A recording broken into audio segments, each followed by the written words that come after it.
الولا والبرا، دوستی اور دشمنی۔ ولا یعنی دوستی سے کیا مراد ہے؟ اللہ تعالی محمد رسول اللہ صلی اللہ علیہ وسلم، دین اسلام اور مسلمانوں سے محبت کرنا، ان کی تائید، حمایت اور مدد کرنا ولا ہے۔ یہ روایت الولا والبرا کی ہے، پیج نمبر 4 پہ۔ دوسری بات یہ کہ اللہ تعالی محمد رسول اللہ صلی اللہ علیہ وسلم اور مسلمانوں سے دوستی رکھنا واجب ہے۔ یہ بات ہمیں سورہ توبہ کی آیت نمبر 24، بخاری کی 15 نمبر اور مسلم کی 194 نمبر روایت سے پتہ چلتا ہے۔ انسان اپنے معاملات پر اپنا اختیار سمجھتا ہے، دوستیوں دشمنیوں کو اپنے فیصلے کے مطابق کرنا چاہتا ہے، لیکن جو شخص اپنے آپ کو اپنے رب کے آگے سرنڈر کر دیتا ہے، اس کے ایک ایک معاملے کا فیصلہ خود رب العزت کرتے ہیں۔ دوستی اور دشمنی کا فیصلہ بھی وہی رب کرنے والا ہے جس رب نے پیدا کیا۔ تو اس رب نے یہ فیصلہ کیا ہے کہ دوستی اللہ سے کرو، محمد رسول اللہ صلی اللہ علیہ وسلم سے کرو، اور دین اسلام اور مسلمانوں سے محبت رکھو۔ اسی طرح جیسے ولا کا مفہوم ہم نے دیکھا، برا کا مفہوم بھی دیکھنے کی ضرورت ہے۔ برا سے مراد دشمنی ہے۔ ہر طاغوت سے نفرت اور دشمنی رکھنا جن کی اللہ رب العزت کے علاوہ پرستش کی جاتی ہے، اور کفر اور کافروں سے نفرت اور دشمنی رکھنا برا ہے۔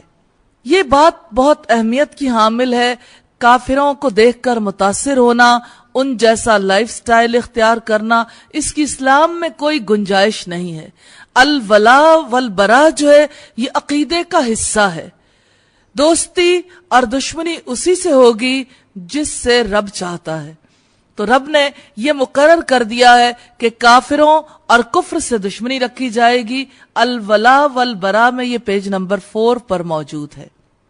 دوسری بات یہ کہ کفر اور کافروں سے دوستی حرام ہے۔ النساء کی آیت نمبر 144، المائدہ کی آیات 51، 57، التوبہ کی آیت نمبر 23، الممتحنہ کی آیت نمبر 9 سے پتہ چلتا ہے۔ اب ہم یہ بھی دیکھیں گے کہ ولا یعنی دوستی کی کیا اہمیت ہے۔ بات یہ کہ انسان اپنے دوست کے دین پر ہوتا ہے۔